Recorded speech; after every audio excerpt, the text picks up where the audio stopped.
రాత్రంతా కూడా కాచి కాపాడి ఆయన రెక్కల నీడలో భద్రపరిచి మన కుటుంబాల్లో సమాధానం ఇచ్చిన దేవాదే దేవునికి స్తోత్రం చెల్లిద్దాం. స్తోత్రం స్తోత్రం స్తోత్రం స్తోత్రం స్తోత్రం. ఒక మాట చదువుకొని వాక్య ధ్యానంలోకి వెళదాం. సంఖ్యాకాండము 18వ అధ్యాయం 6-7 వచనాలు. సంఖ్యాకాండం. కిరణ్ వినపడుతుందా? సంఖ్యాకాండం 18వ అధ్యాయం 6-7 వచనాలు. ఇదిగో నేను ఇశ్రాయేలీయుల మధ్య నుండి లేవీయులైన మీ సహోదరులను తీసుకొని ఉన్నాను. ప్రత్యక్షపు గుడారం యొక్క సేవ చేయుటకు వారు యెహోవా వలన మీకు అప్పగింపబడి ఉన్నారు. కాబట్టి నీవును నీ కుమారులను బలిపీఠపు పనులనే విషయంలోనూ యాజకత్వము జరుపుచు సేవ చేయవలెను. దయచేతనే మీ యాజకత్వపు సేవ నేను మీకు ఇచ్చి ఉన్నాను.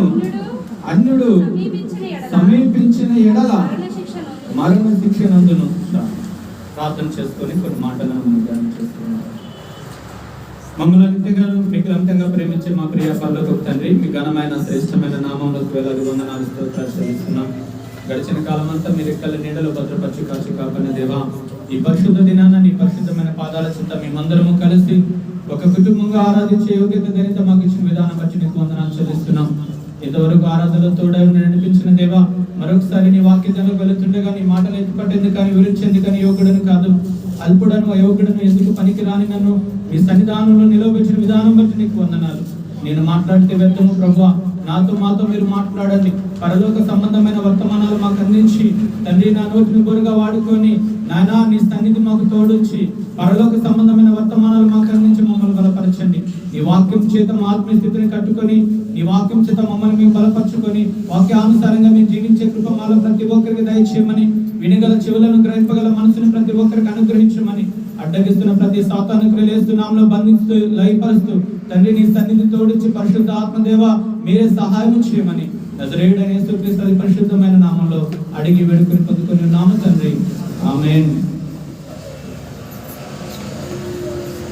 దేవుడు ఈరోజు మనతో మాట్లాడుతున్నటువంటి మాట దేవుని సేవ. ఈ టాపిక్ చెప్పేంత యోగ్యత నాకు లేదు, కానీ దేవుడు ప్రేరేపణ బట్టి దేవుడు ఈ మాట చూపించినప్పుడు ఈ చెప్పాలని ఎంతగానో దేవుని సన్నిధిలో ప్రార్థన చేసినప్పుడు దేవుడు కొన్ని విషయాలు నాకు బయలుపరిచాడు. హల్లెలూయా. నాకు కొంచెం జ్ఞాపశక్తి తక్కువ, ఎందుకంటే ఉన్నది మర్చిపోతా ఉంటా పేర్లు ఒక్కోసారి. అయినప్పటికీ దేవుడు కృప నుంచి ఎన్నో విషయాలు జ్ఞాపకం చేసి ఆయన రాసుకుంటే కృపనిచ్చాడు. నా కోసం ప్రార్థన చేయండి, ఆ జ్ఞాపశక్తి బాగా ఉండలాగున. కొన్ని అన్నీ నేర్చుకుని ఉంటే కానీ మైండ్లో పేర్లు గుర్తురావు, చెప్తా ఉంటా పేర్లు మర్చిపోతూ ఉంటా. అయినప్పటికీ దేవుడు కృపనిచ్చి ఆయన సన్నిధిలో వాడుకుంటున్న విధానం బట్టి దేవునికి మహిమ. ఈరోజు మనం మాట్లాడుకునే టాపిక్ ఏంటంటే దేవుని సేవ. సంఖ్యాకాండం 18వ అధ్యాయం 6వ వచనం 7వ వచనంలో ఏమని ఉన్నదంటే, ఇదిగో నేను ఇశ్రాయేలుల మధ్య నుండి లేవీయులైన మీ సహోదరులను తీసుకుని ఉన్నాను. ప్రత్యక్ష గుడారం యొక్క సేవ చేయడానికి వారి యెహోవా వలన మీకు అప్పగించి ఉన్నారు. కాబట్టి నీవును నీ కుమారులను బలిపీఠ పనులన్నిటి విషయంలోనూ అడ్డతెర లోపలి దాని విషయంలోనూ యాజకత్వపు సేవ జరుపుచు సేవ చేయవలెను. హల్లెలూయా. పాత నిబంధన కాలంలో ఆ దినాల్లో దేవుని యొక్క సేవ చేయటకు దేవుడు ప్రత్యేకంగా ఏర్పరచుకున్నటువంటి గోత్రం ఏదంటే లేవి గోత్రం. లేవి గోత్రపు ప్రజలను ప్రత్యేకంగా దేవుడు ఏర్పరచుకున్నాడు. వారు యాజకత్వపు సేవ చేయాలని, వారు దేవుని ప్రత్యక్ష గుడారంలో వారి సేవ పనులు చేయాలని దేవుడు ఏర్పరచుకున్నాడు. హల్లెలూయా. ఆ లేవి గోత్రంలో ప్రత్యేకంగా ఏర్పరచుకుంది ఎవరినంటే అహరోను కుటుంబాన్ని. అహరోను ప్రత్యేకంగా ఏర్పరచుకొని అహరోను తర్వాత తన పిల్లలు అతని సంతానము ఆ సేవలో వెళ్ళాలని దేవుడు నిర్ణయించాడు. మోషే ద్వారా మాట్లాడి మోషేకి చెప్పి వారికి పలానా వస్త్రాలు ఉండాలి, వారు ఇలాగా వారు ఓపికను ధరించుకోవాలి. వారు ధరించుకొని దేవుని సన్నిధికి వెళ్ళినప్పుడు ఇలాంటి నియమాలు పాటించాలి. వారి పరిశుద్ధతను కోల్పోకూడదు. వారి పరిశుద్ధులై దేవుని సన్నిధికి రావాలి. చాలా జాగ్రత్తగా ఈ సేవలో వారు నడవాలని అనేక రకాలైనటువంటి నియమాలు లేవికాండం మనం అంతా చదివితే మనకు అర్థమవుతుంది. నియమించి వారిని సేవ కొరకు ప్రత్యేకంగా దేవుడు ఏర్పరచుకున్నాడు. హల్లెలూయా. మనం గమనించినట్లయితే దేవుడు మానవుని సృష్టించిన తర్వాత, ఆదాము అవ్వని సృష్టించిన తర్వాత, ఆదాము అవ్వతో దేవుడు సాయంకాలం పూట గడుపుతూ వచ్చేవాడు. అయితే ఆదాము అవ్వ ఎప్పుడైతే ఆ సర్పం యొక్క కుయుక్తికి, ఆ యొక్క అపవాది యొక్క మాటలకు లోబడి పాపం చేశారో, పాపం చేసిన తర్వాత దేవుని కృపను కోల్పోయినటువంటి ఆదాము అవ్వలు దేవుడు అక్కడ ఏం చేస్తారంటే ఒక బలిని అర్పించి, ఆ బలిలో ఆ పశువు యొక్క చర్మాన్ని వారికి వస్త్రాలుగా కుట్టి వస్త్రాలు తొలగించి అక్కడి నుంచి పంపించి వస్తారు. అక్కడ ఒక బలి అర్పించబడదు. అది ఎవరు అర్పించారంటే దేవుడు. హల్లెలూయా.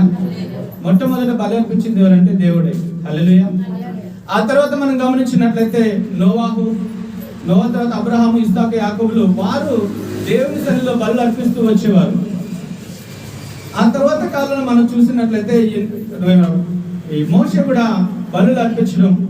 మోషే తర్వాత దేవుడు చెప్పినటువంటి మాట ప్రకారంగా ప్రత్యక్ష గుడారంలో ప్రత్యేకంగా ప్రజల పక్షముగా బలులు అర్పించటకు యాజకుల్ని ఏర్పరచుకున్నాడు. హల్లెలూయా. హల్లెలూయా. అయితే ఈ లేవి గోత్రాన్ని ప్రత్యేకంగా ఎందుకు దేవుడు ఏర్పరచుకున్నాడంటే, లేవి గోత్రము గురించి మనం మాట్లాడినట్లయితే అక్కడ మాట్లాడబడ్డ మాట ఏంటంటే, దయచేతనే మీ యాజకత్వ సేవ నేను మీకు ఇచ్చి ఉన్నాను. దేని చేతట? వీరి దగ్గర ఒక ప్రత్యేకత, వీరి దగ్గర ఏదో గొప్పతనం ఉండి కాదు, కేవలం దేనికోసం లేవి గోత్రాన్ని ఏర్పరచుకున్నాడంటే దయచేతనే ఏర్పరచుకున్నాడు దేవుడు. హల్లెలూయా. దేవుడు కృపనిచ్చి వారిని యాజకులుగా ఏర్పరచుకున్నాడు. అయితే కొన్ని దినాలు గడిచిన తర్వాత ఆ 12 గోత్రాల మధ్య ఒక గొడవ ఏర్పడింది. మనం అదే సంఖ్యాకాండం 17వ అధ్యాయం 1 నుండి 18 వచనాలు మనం చూసినట్లు అక్కడ ఏమి జరిగిందంటే, యాజకత్వం సేవ చేయడానికి మోషే మాకు నాయకుడిగా ఉన్నాడు. లేవి గోత్రంలో ఉన్నటువంటి మోషే మాకు నాయకుడిగా ఉన్నాడు. ఆ మోషే సహోదరుడు అన్నైనటువంటి అహరోను మాత్రమే యాజకత్వం సేవ చేయాలా? ఇవి ఇన్ని 12 గోత్రాలు, 11 గోత్రాల వారు ప్రత్యేకంగా పరిశుద్ధంగా ఉన్నవారమే కదా, దేవుని సేవ చేయడానికి మేము అర్హులం కాదా? మేము దేవుని సేవ చేయలేమా? మేము దేవుని సేవకు అర్హులం కాదా? దేవుడు మాతో మాట్లాడా అనేసి వారందరూ కూడా అహరోనికి వ్యతిరేకంగా లేచారట. మోషే ద్వారా దేవుడు అహరోన్ని నియమించు, యాజకుడిగా ఏర్పాటు చేయంటే వీరందరూ ఏమంటున్నారంటే, లేదు మేము కూడా దేవుని సేవ చేస్తాము, మేము కూడా ప్రత్యక్ష గుడారం పనిలో ఉంటాము అన్నప్పుడు వీరందరూ కూడా మోషేకి అహరోనికి వ్యతిరేకంగా నిలబడినప్పుడు, మోషే దేవుని సన్నిధిలో ప్రార్థన చేసినప్పుడు దేవుడు చెప్పిన మాట ఏంటంటే, ఇదిగో మీరందరూ ఈ రాత్రి వారి యొక్క ఎవరైతే పెద్దలు ఉన్నారో వారు 12 గోత్రాలు ప్రాముఖ్యులైనటువంటి వారు 12 మంది కర్రలను తీసుకొచ్చి ప్రత్యక్ష గుడారంలో నా మందసం వద్ద పెట్టండి. అప్పుడు ఉదయాన్నే మీరు లేచి చూడండి, ఎవరిని దేవుడు ఏర్పరచుకున్నాడో ఆ వ్యక్తే దేవుని సేవకు అర్హుడు అని చెప్పాడు. హల్లెలూయా. వారు ఏం చేశారంటే, ఆ రాత్రి 12 గోత్రాల్లో ప్రాముఖ్యులైనటువంటి 12 మంది కర్రలను తీసుకొచ్చి ఆ యొక్క దేవుని మందిరంలో తీసుకొచ్చి పెట్టారట. మన కర్రలు అంటే అప్పటికప్పుడు నరికి తీసుకొచ్చినటువంటి కర్రలు కాదు. అదేంటంటే మనం గమనిస్తాం, మన ఆవులు పశువులు కాసేటప్పుడు ఎండిపోయిన కర్రలు ఉంటాయి కదా, ముళ్ళు కర్రలు అంటే మనం ఆ కర్రలు వాళ్ళు వాడేటువంటి కర్రలు, ఆ ఎండిపోయినటువంటి కర్రలు 12 గోత్రాల వారు 12 ప్రత్యేకమైనటువంటి వారు 12 కర్రలు తీసుకొని, అందులో లేవి గోత్రంలో అహరోను కర్రను తీసుకొచ్చి ఈ 12 గోత్రాల వారట దేవుని సముఖంలో ఆ 12 కర్రల రాత్రి పెట్టి వెళ్ళిపోయారట. ఉదయాన్నే వచ్చి చూడంగానే ఆ 12 కర్రల్లో ఒక కర్ర చిగురించి బాదము కాయలు కాసిందట. ఆ కర్ర అహరోను కర్ర. హల్లెలూయా. ఎండిపోయిన కర్రలోంచి చిగురు వచ్చి పువ్వు పూసి అందులో కాయలు వేసిందట. హల్లెలూయా. దానిని బట్టి అహరోను సేవ చేయటకు ప్రత్యక్ష గుడారంలో యాజకత్వం చేయటకు అర్హుడు అని దేవుడు నిర్ణయించాడు అని వారు తెలుసుకుని వెళ్ళిపోయారు. హల్లెలూయా. ఎందుకు యాజకుల్ని నియమించాడు దేవుడు? ఎందుకు యాజకత్వాన్ని నియమించాడు అని అంటే, మనం ఒక మాట మనం చూసినట్లయితే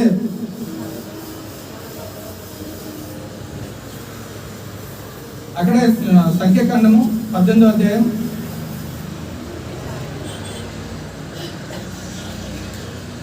22వ వచనం. ఇశ్రాయేలీలు పాపము తగిలి చావకుండునట్లు వారు ఇక మీదట ప్రత్యక్షపు గుడారమునకు రాకూడదు. అయితే లేవీయులు ప్రత్యక్ష గుడారం యొక్క సేవ చేసి వారి సేవలోని దోషములను తామే ఉత్తరవాదుల ఎందును ఇశ్రాయేలీయుల మధ్యను వారికి స్వాస్థ్యం ఏమీ ఉండదు. హల్లెలూయా. చాలా ఇక్కడ ప్రభు చెప్తున్న మాట, యాజకులను ఎందుకు ఏర్పరచుకున్నాడంటే ఇశ్రాయేలీయులు వారు చేసిన దోషాలను బట్టి, వారు చేసిన పాపాలను బట్టి వారు మరణించకుండా ఉండటానికి, వారు ప్రత్యక్ష గుడారంలోనికి రాలేరు కాబట్టి వారికి అంటే ఇశ్రాయేలు ప్రజలకును దేవునికి మధ్యవర్తులుగా యాజకుల్ని దేవుడు ఏర్పరచుకున్నాడట. హల్లెలూయా. ఎందుకు యాజకుని ఏర్పరచుకున్నాడంటే ఇశ్రాయేల్ ప్రజలు చేసే పాపాలు దోషాలు తొలగిపోవడానికి, వారికి వీరికి మధ్య బలి అర్పించడానికి మధ్యలో యాజకత్వం చేయడానికి ఎవరిని ఏర్పరచుకున్నాడంటే లేవి గోత్రాన్ని ఏర్పరచుకున్నాడట. హల్లెలూయా. ఆ దినాల్లో మధ్యలో మనం చూసినట్లయితే ఎలా ఉంటుందంటే ఆ రోజుల్లో ప్రత్యక్ష గుడారము చుట్టూ కూడా డేరా కట్టబడి ఉండేదట. డేరా కట్టబడి 3 భాగాలుగా విభజించారు. మన ఈ మందిరం ఉందంటే ఈ మందిరాన్ని 3 భాగాలుగా విభజించారు. మొదటిదేమో ఆవరణము, దాని మధ్యలో తెర ఉంటుంది, తర్వాత పరిశుద్ధ స్థలము, ఆ తెర ఉంటుంది, తర్వాత ఇక్కడ మనం చూసుకున్నట్లయితే ఇక్కడ అతి పరిశుద్ధమైన స్థలం అంట. హల్లెలూయా. మీకు అర్థమయ్యేలా చెప్తున్నాను. ఆవరణము, పరిశుద్ధ స్థలము, అతి పరిశుద్ధ స్థలము. ఆవరణంలో ఏముంటుందంటే నీళ్ళతో నింపబడినటువంటి గంగాలం ఉంటుందట. అక్కడ బలిపీఠం ఉంటుందంట. ఆవరణం వరకు కూడా ప్రజలందరూ రావచ్చు. ఆవరణం వరకు కూడా ప్రజలందరూ వచ్చి వాళ్ళ బలి అర్పించవచ్చు, యాజకులు అక్కడ ఉండొచ్చు. తర్వాత పరిశుద్ధ స్థలము, పరిశుద్ధ స్థలంలో ఏముంటుందంటే దీపస్తంభము, దానిపైన బల్ల, 12 రొట్టెలు ఉంటాయంట. అది యాజకులు మాత్రమే అక్కడికి రావాలి, వారు భుజించడానికి కానీ అక్కడ ఉన్నటువంటి రొట్టెలు వారు తీసుకోవచ్చు. ఆ తర్వాత మధ్యలో తెర ఉంటుంది. ఆ తెర యువతల ఏముంటుందంటే అతి పరిశుద్ధమైన స్థలం. అతి పరిశుద్ధమైన స్థలంలో ఏముంటదంటే సువర్ణ ధూపార్తి మందసం. ఈ మందసంలో మన్నాకొచ్చిన పాత్ర, 12 ఆజ్ఞల పలకలు, తర్వాత చిగురించిన ఆహారంలో కర్ర. హల్లెలూయా.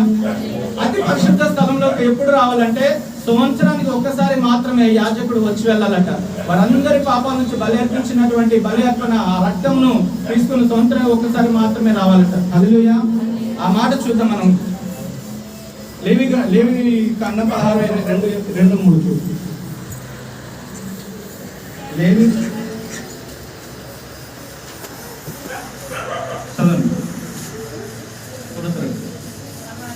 2:3 నేను కరుణాపీఠం మీద మేఘంలో కనబడుతున్న కనుక నీ సహోదరుడైన అహరోను చావకుండునట్లు అతడు మందసం మీద కరుణాపీఠం ఎదుటనున్న అడ్డతెర లోపలికి ఎల్లప్పుడూ రాకూడదు అని అతనితో చెప్పాను. హల్లెలూయా. చాలు. నేను యాజకత్వం సేవ చేస్తున్నా కదా, నేను యాజకుని కదా అని ఎప్పుడు పడితే అప్పుడు ఈ పరిశుద్ధ స్థలంలోకి యాజకులు రావడానికి వీల్లేదు. సంవత్సరానికి ఒక్కమారు మాత్రమే రావాలట. వారు పరిశుద్ధ స్థలంలోనూ ఆవరణంలో ఉండి వారి సేవను కొనసాగించేవారు. హల్లెలూయా.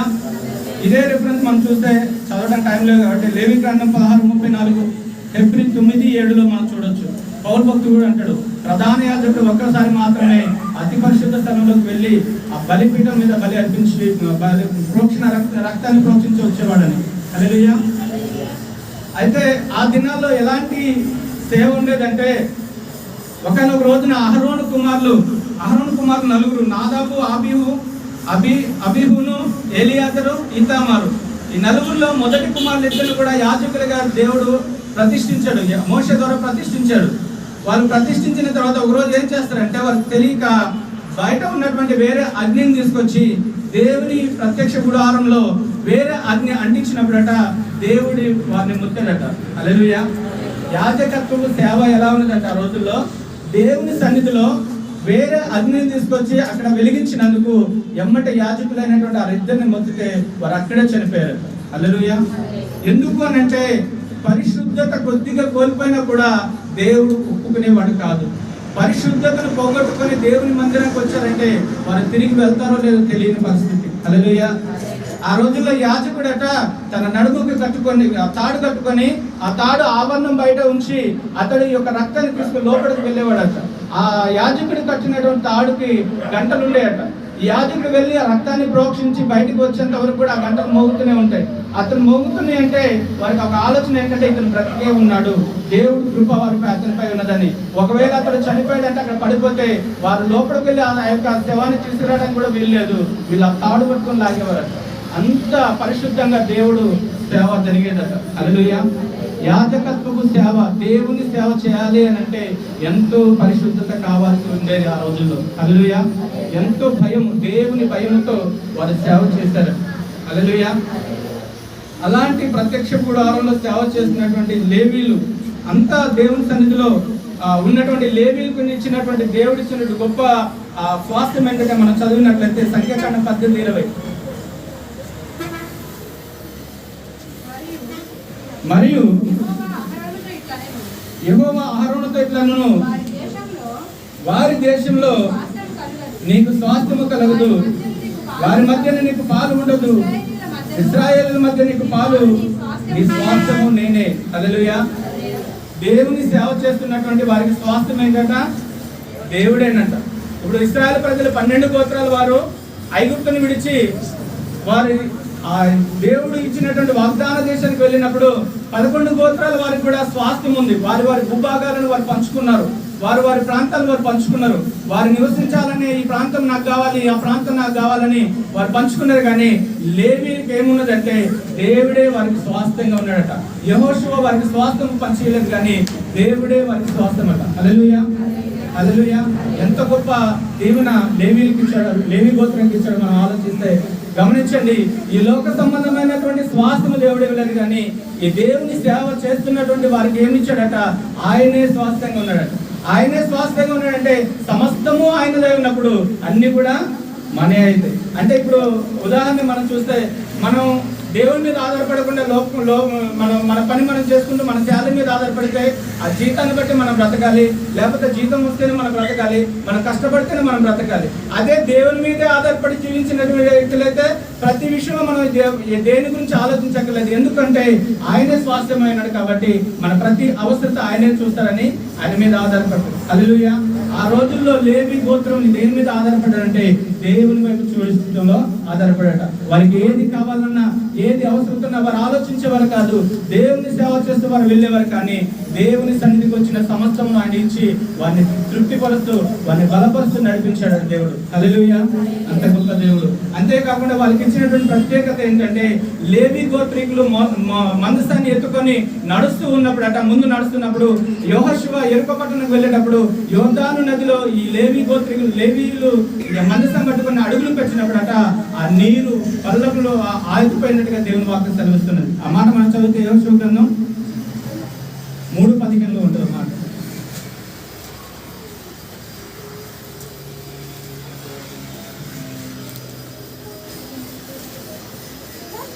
యెహోషువ 3:15.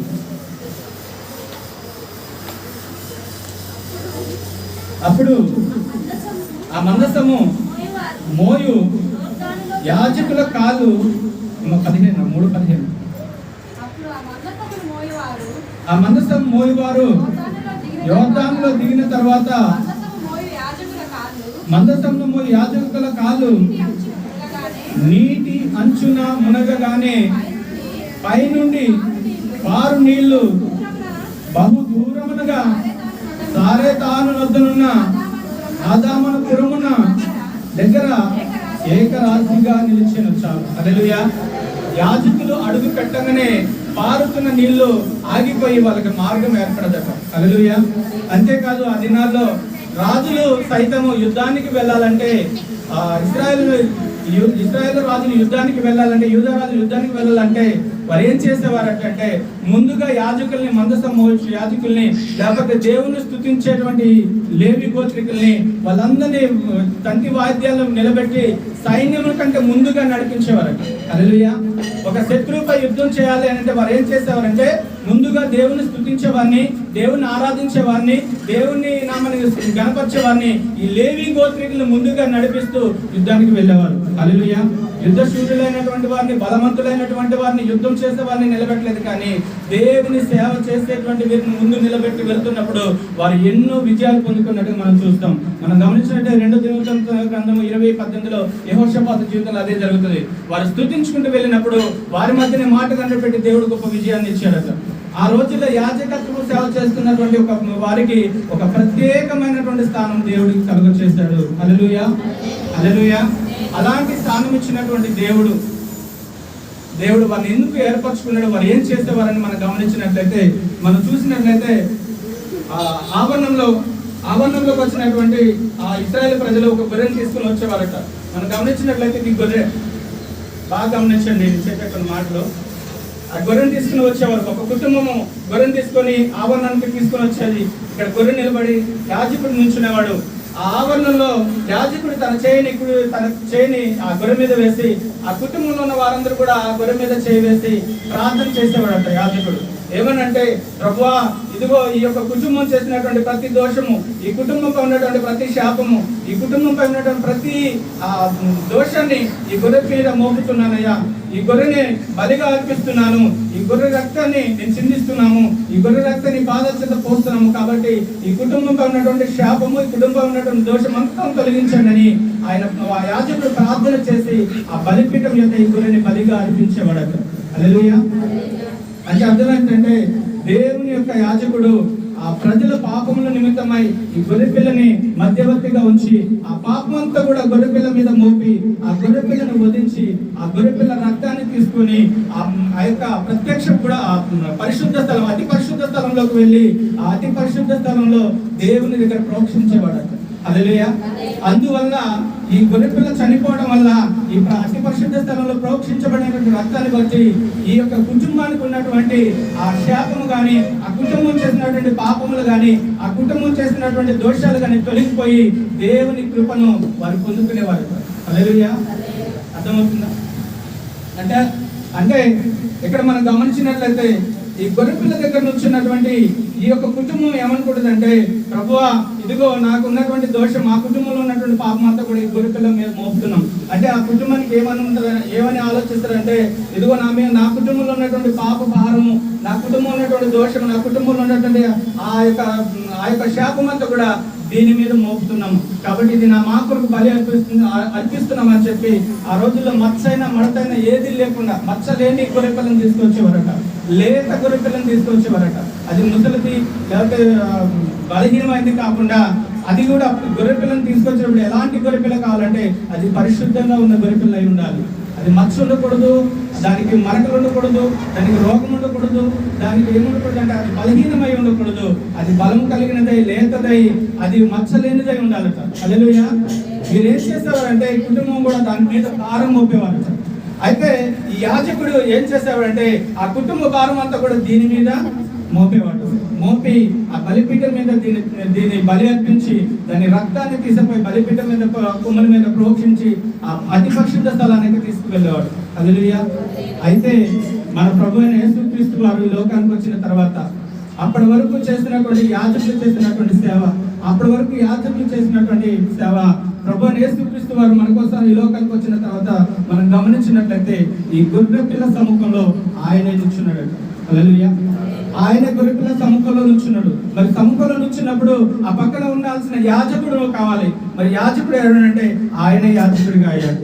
హల్లెలూయా. ఆయనే యాజకుడు, ఆయనే గొర్రెపిల్ల. ఈరోజు మనం మొదట చూసినాం, ఒక కుటుంబం ఏం మోపిందంటే గొర్రెపిల్ల మీద భారం మోపింది. అంటే నేను చనిపోను, నా కుటుంబం చనిపోదు, నా కుటుంబం బలి అవ్వదు, నా కుటుంబం మంచిగా ఉంటుంది, కానీ నా భారం అంతా ఈ గొర్రెపిల్ల మీద మోపుతున్నాను అని ఆ కుటుంబంలో ఆ భారం అనేది ఆ కుటుంబానికి ఉండదు. ఆ యాజకుడు ఏమనుకుంటాడంటే, వీళ్ళ భారాన్ని, వీళ్ళ పాపాన్ని నేను మోయట్లేదు కాబట్టి ఇదిగో ఈ గొర్రెపిల్ల మీద మోపుతున్నాను, ఈ గొర్రెపిల్లను బలిగా అర్పిస్తున్నాను, ఈ గొర్రెపిల్ల బలి అయిపోతుంది అనేసి యాజకుడికి ఉంటది. కానీ మన కొరకు వచ్చినటువంటి యేసయ్య ఎలా వచ్చాడు తెలుసా? యేసయ్య ఎలా వచ్చాడంటే ఈ పాప భారం అంతా కూడా ఆయన మోపుతున్నాడు. ఆ కుటుంబం యొక్క భారం అంటే ఆ కుటుంబం కోసం, ఆ కుటుంబాల కోసం ఎప్పుడైతే యేసయ్య పుట్టక మునుపు ఆదాము కానుంచి ఆ యేసయ్య వరకు, యేసయ్య తర్వాత పుట్టిన వారి కానుంచి చనిపోయే అంటే ఈ భూమి అంతరించిపోయేంత వరకు వచ్చే మానవుడి వరకు వారి అంత పాప భారాన్ని అంతా కూడా ఒక గొర్రెపిల్లగా ఆయన తన మీద తాను మోపుకున్నాడు. హల్లెలూయా. తన మీద తాను మోపుకున్నాడు. అంతేకాకుండా అక్కడ యాజకుడు లేదు, యాజకుడిగా తన్ను తాను బలి అర్పించుకున్నాడు. హల్లెలూయా. మనం గమనించినట్లయితే అక్కడ కుటుంబానికి భారం లేదు, యాజకునికి బాధ లేదు, ఎందుకంటే అక్కడ చనిపోయేది ఒక గొర్రె పిల్ల. కానీ యేసయ్య అదే స్థానంలోకి వచ్చినప్పుడు ఆ ప్రజల భారం అంతా కూడా తాను తన మీద మోపుకొని, ప్రజల భారం అంతా కూడా తన మీద వేసుకొని, తన ప్రజల పాపం అంతా కూడా తన మీద వేసుకొని, తండ్రి ఇదిగో నా బిడ్డలు మీరు కాపాడండి, ఇదిగో నా బిడ్డలు చేసిన ప్రతి దోషాన్ని తొలగించు, నా బిడ్డలు చేసినటువంటి ప్రతి భారాన్ని నా మీద మోపుకుంటున్నానని అక్కడే వధించబడిన గొర్రె పిల్లగా ఆయన అక్కడ నిల్చున్నట్టుగా మనం చూడవచ్చు. హల్లెలూయా. ఒక మాట మనం ఇప్పుడు చదువుదాం. మొదటి తిమోతి 2:6.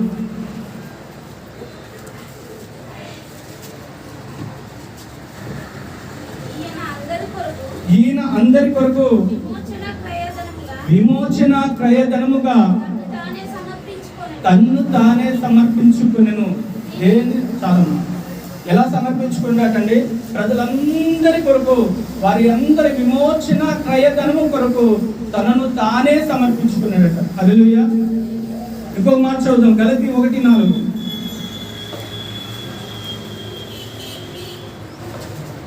గలతీ 1:4. మన తండ్రి అయిన దేవుని చిత్త ప్రకారము క్రీస్తు మనలను ప్రస్తుత దుష్ట కాలములో నుండి విమోచింపవలనని మన పాపముల నిమిత్తము తన్ను తాను అప్పగించుకునెను. హల్లెలూయా. ఈ దుష్ట కాలం నుండి, ఈ భయంకరమైనటువంటి కాలం నుండి మనలందరినీ విమోచించడం కొరకట తనను తాను బలిగా అర్పించుకున్నాడట. హల్లెలూయా. ఇంకొక మాట చూద్దాం. తీతు రాసిన పత్రిక 2:14. తీతు రాసిన పత్రిక 2:14. ఆయన సమస్తమైన దుర్నీతి నుండి మనలను విమోచించి సత్క్రియలందు ఆసక్తి కలిగి ప్రజలను తన కోసము పవిత్రపరుచుకొని తన సొత్తుగా చేసుకొనుటకు తన్ను తానే మన కొరకు అర్పించుకొనెను. అక్కడ అర్థం చూస్తే సత్క్రియలందు ఆసక్తి కలిగిన వారంటే తను ప్రేమించే తన బిడ్డల కొరకు, తన పవిత్రత కోరుకున్న బిడ్డల కొరకు, వారిని తన సొత్తుగా చేసుకోవడం కోసం ఏ ఒక్కరు నశించిపోకూడదని తన్ను తానే అర్పించుకున్నాడట. హల్లెలూయా. ఇంకో మాట మనం చూద్దాం. ఎఫెసీ రాసిన పత్రిక 5:27.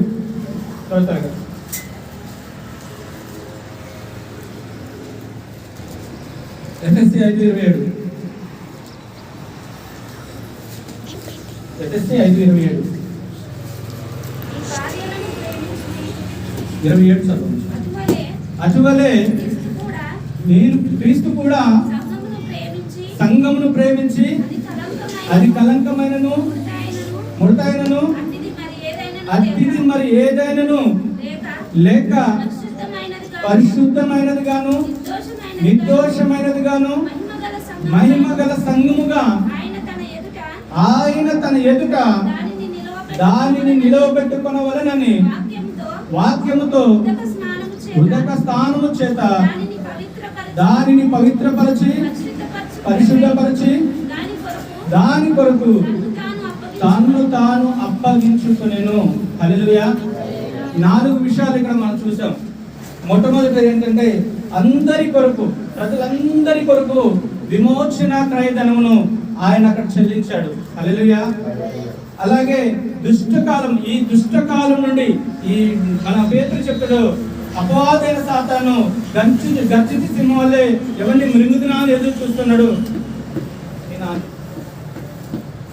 మెనుగాన్ని ఎదురు చూస్తున్నాడు. కాబట్టి ఈ దుష్ట కాలం నుండి మనల్ని విమోచించడం కొరకు తన్ను తాను బలిగా అర్పించుకున్నాడట. ఇంకో మాట ఏమంటే తన్ని ప్రేమించే బిడ్డలు, పరిశుద్ధతను కోరుకునే బిడ్డలను కాపాడుట కొరకు తన్ను తాను అప్పగించినట్టుగా మనకు కనబడుతున్నది అక్కడ. ఇంకో మాట మనం చూస్తే ఆయన కొరకు సిద్ధపడుతున్నటువంటి సార్వత్రిక సంఘము మచ్చైన మడతైన కలంకమైనది లేనిదై నిష్కలంకమైనదిగా సార్వత్రిక సంఘంగా తన ముందు నిలబెట్టుకోవడం కోసం ఆయన తన్ను తాను అప్పగించుకున్నాడట. హల్లెలూయా. అక్కడ యాజకుడు లేడు, అక్కడ గొర్రెపిల్ల లేదు. గొర్రెపిల్ల యేసే అయ్యాడు, యాజకుడు ఆయనే అయ్యాడు. తన్ను తాను అర్పించుకున్నట్టుగా మనం చూడొచ్చు. హల్లెలూయా. ఎందుకు అంటే మన హెబ్రీ పత్రిక 9:11 చూద్దాం.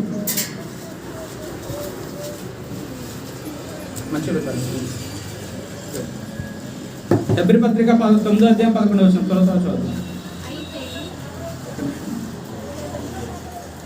అయితే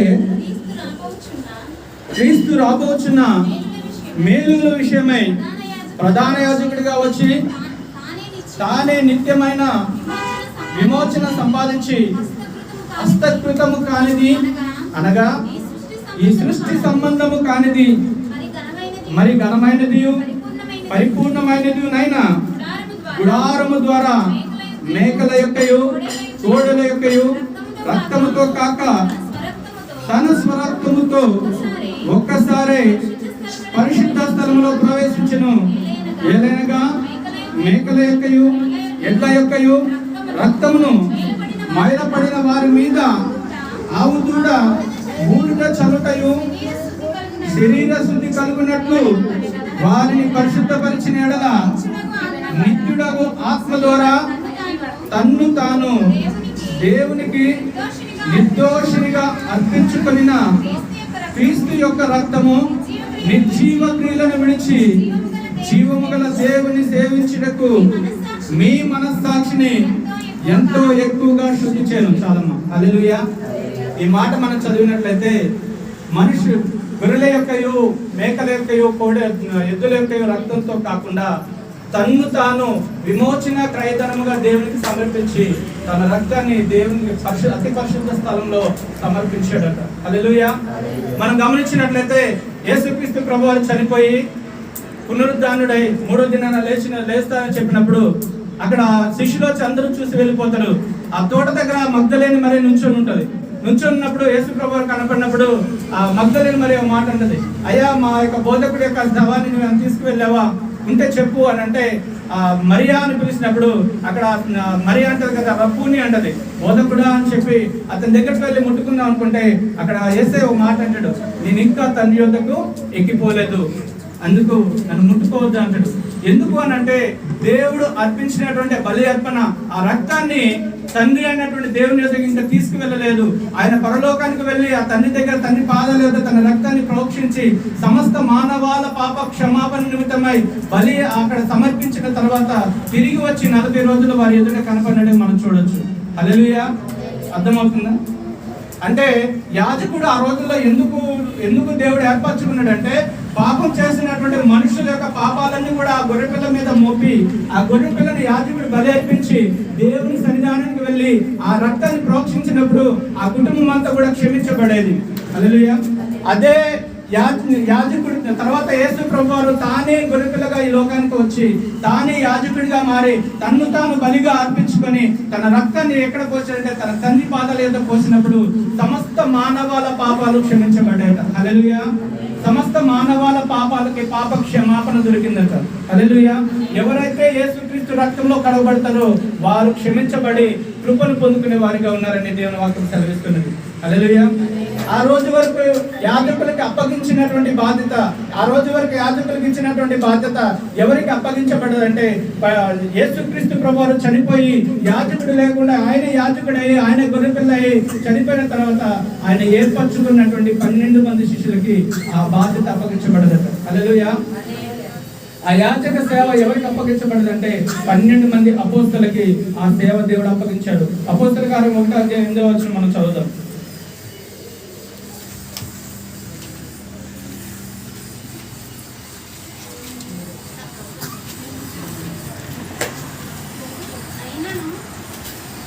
ఆయనను పరిశుద్ధాత్మ మీ మీదికి వచ్చినప్పుడు మీరు శక్తి నొందిదురు గనుక మీరు యెరూషలేములోను యూదయ సమరయ దేశంలో ఎందంతటను భూదిగంతముల వరకును నాకు సాక్షులై ఉందురని వారితో చెప్పెను. ఇప్పుడు దేవుని పరిచర్య ఎవరికి వచ్చిందంటే అక్కడ ఉన్నటువంటి వారి శిష్యులకి దేవుడు అప్పగించాడు. మీరు భూదిగంతాలకు వెళ్ళి ఇదిగో నా సాక్ష్యాన్ని మీరు పంచుకోండి, నా గురించినటువంటి సువార్తను ప్రకటించండి. అంతేకాకుండా ఇంకో మాట మత్తయి సువార్త 28:19 చదువుతాం. మత్తయి సువార్త 28:19. కాబట్టి మీరు వెళ్ళి సమస్త జనులను శిష్యులుగా చేయుడి, తండ్రి యొక్కయు కుమారుని యొక్కయు పరిశుద్ధాత్మ యొక్కయు నామములోకి వారికి బాప్తిసమిచ్చుచు నేను మీకు ఏ సంగతులు ఆజ్ఞాపించుతునో వాటన్నిటిని గైకొనవలెనని వారికి బోధించుడి. ఇదిగో నేను యుగ సమాప్తి వరకు సదాకాలం మీతో కూడా ఉన్నానని వారితో చెప్పాను. హల్లెలూయా. ఇక్కడ ప్రభు ఏమంటున్నాడంటే, ఇదిగో సమస్త ప్రజలకి మీరు వెళ్ళి సమస్త జనులను ఏం చేయమంటున్నాడంటే శిష్యులుగా చేయండి. హల్లెలూయా. ఏం చేయమంటున్నామా? శిష్యులుగా చేయమంటుండు, అంతేగాని విశ్వాసులుగా చేయమని దేవుడు చెప్పట్లేదు. వీళ్ళందరూ నన్ను నమ్ముకునేలా చేయండి అని దేవుడు చెప్పట్లేదు. వాళ్ళకి ఏం చెప్పాడంటే శిష్యులుగా చేయండి. అంటే శిష్యులుగా చేయడం అంటే అర్థం ఏంటంటే, ఒక గురువు అతని శిష్యుడిని తయారు చేస్తాడంటే ఎందుకు శిష్యుడిని తయారు చేస్తాడు అంటే ఆ శిష్యుడు ఎదగాలి అని. ఉదాహరణకి స్కూల్ పిల్లలు స్కూల్కి వెళ్తూ ఉంటారు, వాళ్ళ టీచర్ ఉంటుంది. టీచర్ వాళ్ళ స్టూడెంట్స్ని బాగా చదవాలని, వారిని ఒక ఉన్నతమైన స్థితిలో ఎదగాలని వారిని వారికి బోధించి వారిని శిష్యులుగా చేస్తారు.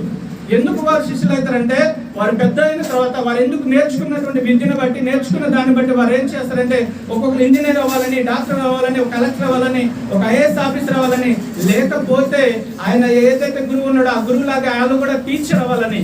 హల్లెలూయా. వాళ్ళు కూడా ఆ పొజిషన్లోకి రావాలని ఆ గురువు ఎంతగానో కోరుకుంటాడు. ఎవరైతే శిష్యులు ఆ పొజిషన్ వచ్చి అతను చేసిన బోధన బట్టి ఒక ఉన్నతమైన స్థితిలో ఉన్నారో అప్పుడు ఆ గురువు ఎంతో సంతోషపడతాడట. ఎందుకు అంటే తాను నేర్పించినటువంటి ఆ పిల్లలు ఒక ఉన్నతమైన స్థితిలో ఉన్నారు కాబట్టి. హల్లెలూయా.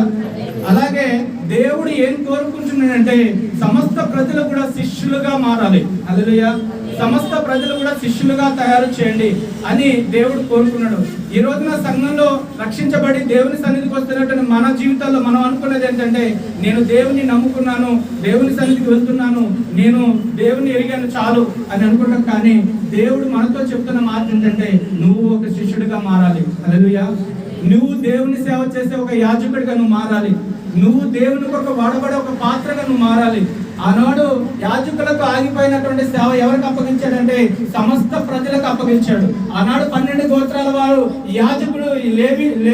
యాజకత్వము ఒక అహరోను కుటుంబమే చేయాలి, మేము చేయమని గొడవ పడినటువంటి వారికి అహరోనే కావాలని దేవుడు ఏర్పరచుకున్నాడు. కానీ ఈ రోజున ఈ యాజకత్వం సేవ దేవుని పని ఎవరికి అప్పగించాడంటే సమస్త ప్రజలకు కూడా దేవుడు అప్పగించాడు.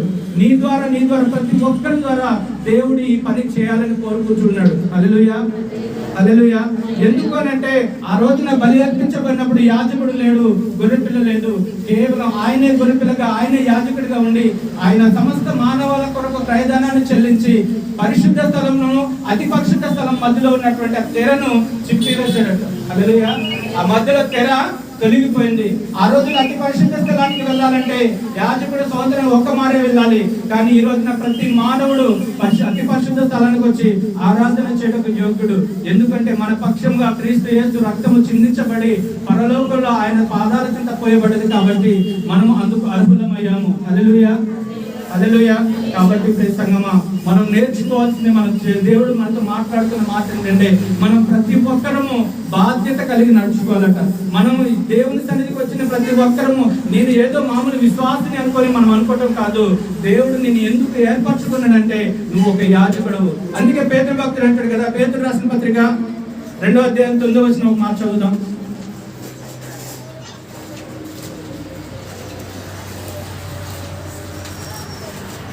పేతురు 2:9 మొదటి.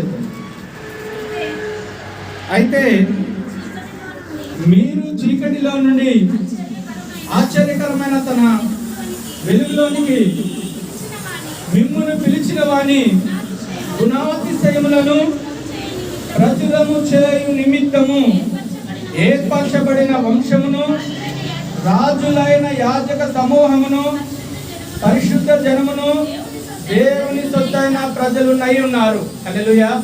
ఇక్కడ గమనించండి, రాజులైన యాజక సమూహము, యాజకులు ప్రత్యేకింపబడినటువంటి వారు, దేవుని సేవ కొరకు ఆయన ఏర్పరచుకున్నటువంటి వారు. ఇప్పుడు ప్రతి ఒక్కరిని ఇక్కడ పేతురు ఏమని చెప్తున్నాడంటే మీరు రాజులైన యాజక సమూహమై ఉన్నారట. హల్లెలూయా. ప్రతి ఒక్కరము దేవుని పనిలో ఒక పాత్రమై ఉన్నాము. ప్రతి ఒక్కరూ మనకంటూ ఒక బాధ్యత ఇచ్చాడు. నీవు చీకటిలో నుంచి ఆశ్చర్యకరమైన వెలుగులోకి నడిపించినటువంటి దేవుని కొరకు నువ్వు వాడబడాల్సిన పాత్రగా ఉన్నావు. అయితే దేవుడు నీకు ఏ పనిని అప్పగించాడో, ఏ పనిని నీతో చేయాలనుకున్నాడో ఆ పని పట్ల నువ్వు ఆసక్తి కలిగి దేవుని సన్నిధిలో ప్రార్థన చేసినప్పుడు దేవుడు ఆ పనిని నీకు గుర్తు చేసి ఆ పనిలో నేను ఒక పాత్రగా వాడుకుంటకు ఆయన సిద్ధ మనసు కలిగినటువంటి దేవుడై ఉన్నాడు. హల్లెలూయా. ఎప్పుడు నువ్వు ఎదురు చూస్తావా? ఎప్పుడు నువ్వు దేవునికి సమర్పించుకుంటావా? ఎప్పుడు దేవుని సన్నిధిలో ప్రభువా నీ పాత్రగా నన్ను వాడుకొని నిన్ను నువ్వు అప్పగించుకుంటావా అని దేవుడు నీ కోసం ఎదురు చూస్తూ ఉన్నాడు. నువ్వు దేవుని సన్నిధిలో మోకరించి ప్రభువా నీ పాత్రగా నన్ను వాడుకో, ఎందుకోసం నన్ను రక్షించుకున్నావో, ఎందుకోసం ఆయన నీ సన్నిధికి నడిపించుకున్నావో, ఎందుకోసం నీ దినాన్ని నన్ను ఇక్కడ ఉంచుకున్నావో, నీ కొరకు నేను ఏం చేయాలని దేవుని మనం అడగగలిగితే దేవుడు ఆయన పనిని మనకు అప్పగించడానికి సమర్థుడైనటువంటి దేవుడు. హల్లెలూయా. నీ ద్వారా ఎంతమంది రక్షించబడాల్సి ఉన్నారో వారందరూ రక్షించబడాలట. హల్లెలూయా. హల్లెలూయా. మనం గమనించినట్లయితే మన ద్వారా కొంతమంది ఆత్మలు రక్షించబడాలి. మనం నిర్లక్ష్యంగా ఉంటే మన ద్వారా రక్షించబడాల్సిన ఆత్మలు వారు దేవుని సువార్త అందక ఆగిపోవచ్చు, లోకంలో ఉండిపోవచ్చు. ఈ రోజుల్లో భయంకరమైనటువంటి దినాల్లో ఉంటున్నాం. రేపటి దినాన ఏం జరిగిందో తెలియనటువంటి దినాల్లో ఉంటున్నాం. భయంకరమైనటువంటి కరువులు, ఎక్కడ చూసిన యుద్ధాలు, ఎక్కడ చూసిన భయంకరమైన తెగుళ్ళు. దేవుని వాక్యం సెలవిస్తున్న విధంగా మనం చూస్తే ఆయన రాకడ సమీపించే సూచనలు మనకు కనబడుతూ ఉన్నాయి. హల్లెలూయా.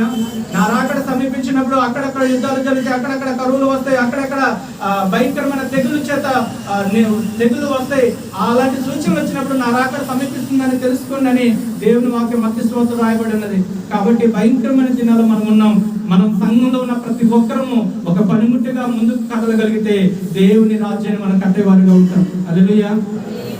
ప్రతి ఒక్కరము మన పనిని మనం తెలుసుకొని అడుగులు వేయగలిగితేట దేవుని సువార్తను ప్రకటించే ఆయుధాలుగా మన దేవుడు వాడుకోబోతున్నాడు. హల్లెలూయా.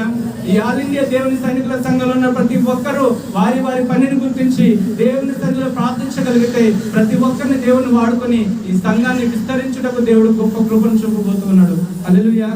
ఈ సంఘమా, మనం తెలుసుకోవాల్సింది ఏంటంటే ఆయన సన్నిధిలో మనం ఒక పాత్రమై ఉన్నాం. మన దేవుని సన్నిధికి వస్తున్నామంటే ఏదో నామమాత్రంగా విశ్వాస జీవితంలో జీవించేందుకు కాదు. ఆయన కోరుకున్నది ఏంటంటే నీవు ఒక శిష్యుడివై ఉండాలి. హల్లెలూయా. నీవు ఆయన కొరకు వాడబడే ఒక పాత్రగా నువ్వు ఉండాలి. నీవు ఆయన కొరకు వాడబడే ఒక పనిముట్టుగా ఉండాలి. ఆ రోజుల్లో యాజకులు చేసినటువంటి సేవ ఈ రోజున ప్రతి ఒక్కరికి దేవుడు అప్పగించాడు. ప్రతి ఒక్కరం బాధ్యత కలిగి ఆయన సన్నిధిలో నడుచుకోగలిగితే దేవుని రాజ్యాన్ని మనం కట్టగలం. హల్లెలూయా. దేవుడి కొన్ని మాటలు దీవించి ఆశీర్వదించును గాక. ఆమేన్.